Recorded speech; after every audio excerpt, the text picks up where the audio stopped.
All right, so we're going to look at a number of different examples of governmental audit reports. The first thing I want you to take away from this before we dive in is that they're still audit reports, which means they're still following a lot of the same tenets that you've already seen in, call them traditional audit reports or call them corporate audit reports or for-profit audit reports, whatever you like.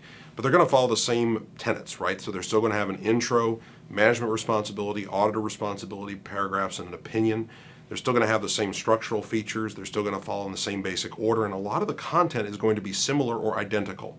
What we are going to draw your attention to are where are the differences. And that's what's going to be in bold print as we move through these slides. So let's take a look at our first example. So the first example here deals with City Council, City X in State Y.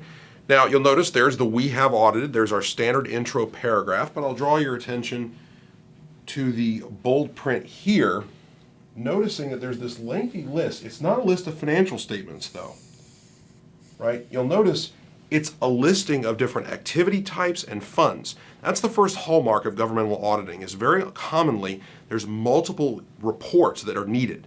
Well, rather than issue 15 different reports, it's usually simpler to just consolidate them into a single audit report, which covers all the different units that require this opining, require this reporting. Management's responsibility doesn't change a whit. It's the same basic responsibility, same issues. Then we have the auditor responsibility. Now this is still the same, but I'll draw your attention, just really I'm going to highlight this first sentence.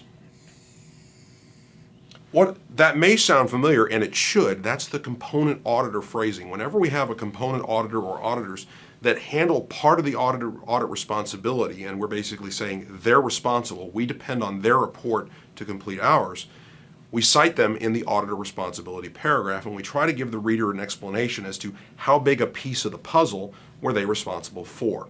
Now, although this is somewhat common in for-profit auditing, it's actually very common in governmental auditing given the scope. When you think about so many different units of big and small, it makes sense that there might be the need to involve additional auditors in order to carry the load.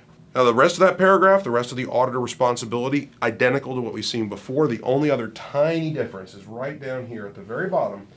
Again, because we're dealing with multiple reports, multiple opinions, we're going to need to make the plural. We need to say it's audit opinions. This presents an accurate basis for our audit opinions. And then in the case of this example, everything came out clean, so we don't need to do a very complex opinion either. It's a clean opinion, once again citing all the different activities, units, funds, everything that we're required to report on. Again, the big takeaway here is it's not different. It's the same audit report. It's the same structural template, just with some tweaks along the way, given the subject matter. Now, also not uncommon is the need to include required supplementary information. Now, for US GAAP traditional for-profit clients, this almost never happens. It's very rare. But for governmental entities, it's actually quite common. So you may recall that required supplementary information has to precede any other information. So there's a variety of information that may be in a set of government financial statements outside of the basic financials. Some portion of that may be requisite. It may be something that the GASB requires, and that's what's being described in this part. And then there can be a variety of other reported information that is not required, but many entities do it anyway. In fact, one of the most common examples of that is what's called the CAFR. It's the Comprehensive Annual Financial Report. And it's designed to provide additional information. It's not required, but it is strongly recommended, and that's why many governmental entities use it. So our second example, still dealing with the very creatively named City X in State Y, but what I want you to get from this, do you see any differences? No, because this is basically the same thing as the first example. The difference comes in on the next page. And you'll note in the auditor responsibility paragraph, not only do we mention generally accepted auditing standards, but we also now extend that to include the standards applicable to financial audits contained in government auditing standards. That's Yellow Book, folks. So whenever you hear the phrase Yellow Book, which you gotta love the government, the reason they call it a Yellow Book audit is because they publish the book with a yellow cover. Who knew? But that's what they do. And that's what certain governmental entities, in addition to being subject to a regular audit, they now have these additional requirements imposed upon them in this Yellow Book. So that's what's mentioned here.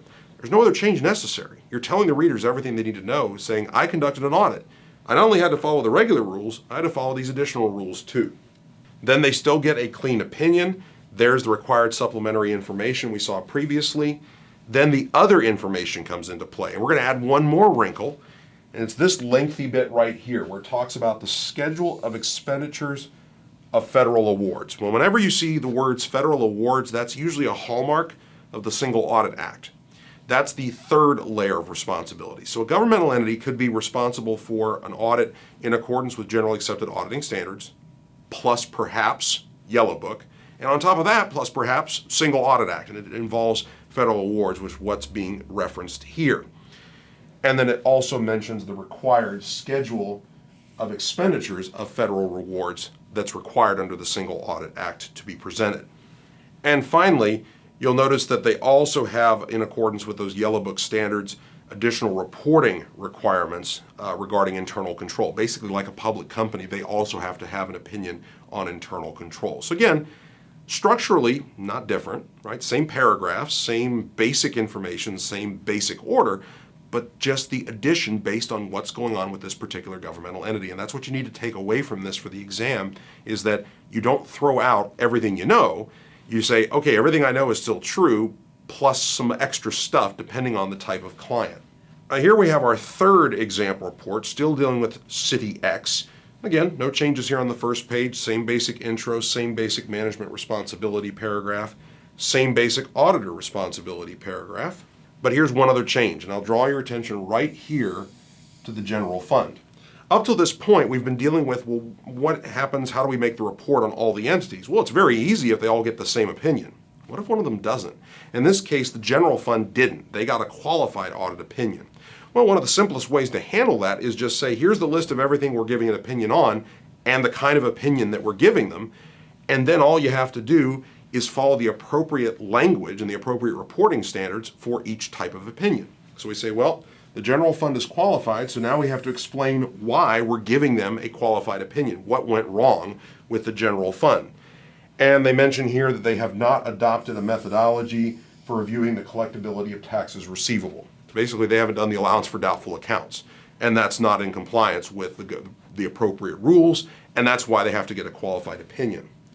On the following page, then we explain and give that qualified opinion for the general fund, and then we can proceed to give for everything else an unmodified opinion. And now we're covered. We've now explained all the funds and relevant units, we've given them all an opinion, and we've explained the one that's different, and we've made that very clear. So that gives you an idea of 3 different governmental audit reports. Again, I can't emphasize this enough.